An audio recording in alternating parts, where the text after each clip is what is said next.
Hello everyone, I am Black Stories, and I'm here to share a real-life story I witnessed, one that includes painful truths of racism and oppression. Before we begin, I encourage you to like the video and subscribe to my channel to support more stories like this one. Now get comfortable and listen closely. The Atlanta skyline sparkled in the fading light as Malcolm Reed's plane touched down at Hartsfield-Jackson Airport. After 6 months abroad, Malcolm was returning home with a mix of pride and unease. His restaurant chain, Urban Taste, had grown from a modest food truck into a celebrated brand with several new locations. But during his time in Europe, reports of mistreatment toward his employees reached him, and he couldn't shake the discomfort those allegations brought. He had built Urban Taste on principles of respect and opportunity, but now it seemed like those values were slipping through the cracks. As soon as Malcolm reached his loft apartment, he powered up his laptop and dove into the company's reports. Financially, Urban Taste was thriving, with profits up and new branches opening. However, beneath the numbers were concerning trends. Employee turnover rates were unusually high, especially among kitchen staff and delivery drivers, most of whom were Black or immigrants. A folder from Tanya Lopez, his HR director, sat unopened in his inbox. Malcolm clicked it open and began reading through the complaints. "I feel like I'm invisible here. My manager treats me like I'm less than human. I didn't sign up to be called lazy because of the color of my skin." Each comment hit Malcolm like a punch to the gut. The next morning, Malcolm met with Tanya in his office. Tanya, an experienced HR professional who had been with Urban Taste since its early days, placed another folder on his desk. "Malcolm, this has been bubbling under the surface for months. It's mostly coming from the Midtown and Elmwood branches. Certain senior staff are dismissive, even hostile, toward employees of color." "Why didn't I know about this sooner?" Malcolm asked, his frustration evident. "Honestly, some employees are afraid to speak up," Tanya replied. "They don't believe their concerns will be taken seriously." Malcolm leaned back in his chair, his jaw tightening. This wasn't just about the company's reputation. It was about the dignity of the people who made it run. His mind flashed back to his childhood in Southside Atlanta, where he worked his way through culinary school while enduring racial slurs and low expectations. He had vowed to create a workplace where everyone felt valued, but now it seemed like he had failed. He spent the night tossing and turning before making a decision. He needed to see the problem for himself, and the only way to do that was to go undercover. 2 days later, Malcolm arrived at the Midtown branch, one of Urban Taste's busiest locations. Wearing jeans, a faded hoodie, and an old pair of sneakers, he approached the back entrance where kitchen staff entered. Introducing himself as Marcus, a new hire on the dishwashing team, he received a uniform from Brandon, the assistant manager, who barely looked up from his phone. "Keep up with the dishes," Brandon muttered, "and stay out of the way." The dish pit was hot, cramped, and chaotic. Malcolm scraped food off plates and loaded them into the industrial dishwasher, his muscles burning from the repetitive motion. But the work wasn't the hardest part. It was the atmosphere. From his corner of the kitchen, Malcolm observed the dynamics at play. Logan, the head chef, barked orders at the cooks, most of whom were Black or Latino. "Can you people get anything right?" Logan shouted, slamming a pan down in frustration.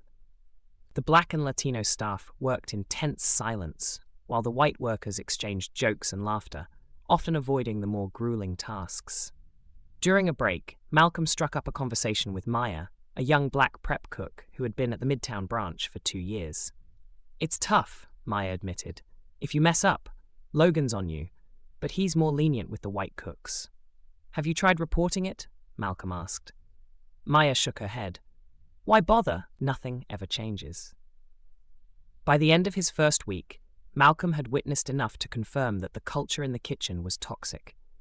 Senior staff treated Black and immigrant workers with disdain, while reserving leniency and camaraderie for white employees.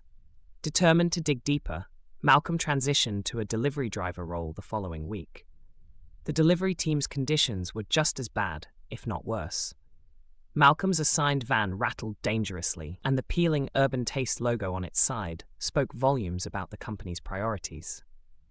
He met Carlos, a young Latino driver who had been with the company for over a year. They don't care about us, Carlos said bitterly. The white drivers get the good vans and easier routes. We get the scraps. On his first delivery, Malcolm brought an order to an upscale downtown office building. The receptionist barely acknowledged him and gestured dismissively toward a counter. "Leave it there," she said, not even looking up. The indifference stung, but it was nothing compared to the outright hostility he faced later that evening. At a gated mansion in the north suburbs, a middle-aged man in a suit opened the door. "Took you long enough," he snapped, snatching the bag from Malcolm's hands. "Do you people even understand fast delivery?" Malcolm bit his tongue, forcing a polite smile. By the end of his shift, he was emotionally and physically drained. The stories he had heard from his delivery colleagues echoed in his mind. Drivers like Ahmed, a Somali immigrant, who described how managers regularly dismissed their concerns. "They treat us like we're invisible," Ahmed said. Over the next 2 weeks, Malcolm visited more locations, observing the same patterns of discrimination and neglect. He spoke with employees like Denise, a black delivery driver who was reprimanded for being late despite driving a van that barely worked. "They told me if I didn't like it, I could leave," Denise said, her voice weary. When Malcolm finally returned to his role as CEO, he was armed with first-hand evidence of the systemic issues plaguing Urban Taste. He called an emergency meeting with his senior management team. Tanya joined him in presenting the findings. "This company was built on the idea of respect and opportunity," Malcolm began, his voice steady but firm. "What I've seen over the past few weeks is a betrayal of those values." He detailed the incidents he had witnessed, calling out Logan's abusive behavior, Brandon's dismissiveness, and the general culture of inequality. "If you think this doesn't apply to you, think again," Malcolm said, his gaze sweeping across the room. "This isn't just about individual actions. It's about a culture we've allowed to fester. And it stops today." Malcolm announced a series of sweeping reforms: mandatory diversity and inclusion training for all staff, an anonymous reporting system overseen by a third party, and stricter accountability measures for leadership. "If you can't align with these values," he said, "you don't belong here." The changes were met with mixed reactions. While many employees welcomed the reforms, others, especially some managers, resented them. Logan pushed back during one of the training sessions. "I'm not racist," he said. "I treat everyone the same." Dr. Monica Harris, the diversity trainer leading the session, responded calmly. "Logan, treating everyone the same ignores the systemic biases that exist. The question isn't whether you're racist, it's whether you're willing to confront the ways bias might affect your leadership." For Malcolm, the process was grueling but necessary. Over the next few months, the effects of the reforms began to show. Employee turnover rates dropped, customer satisfaction rose, and the anonymous reporting system empowered workers to speak up without fear. Maya was promoted to sous chef, her confidence and leadership shining in her new role. Carlos reported that the vans were being maintained regularly, and his schedule had improved. "It's not perfect," Carlos admitted, "but it's a start." Despite the progress, there were setbacks. Malcolm had to suspend Logan after another incident of public humiliation in the kitchen. "This isn't about punishment," Malcolm told him. "It's about accountability." At the next quarterly staff event, the atmosphere was noticeably lighter.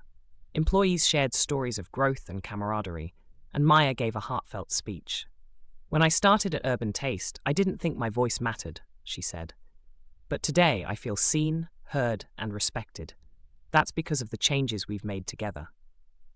As Malcolm looked around the room, he felt a renewed sense of purpose.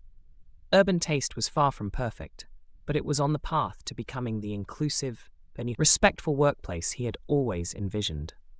For the first time in months, he felt hope, not just for his company, but for the people who made it thrive.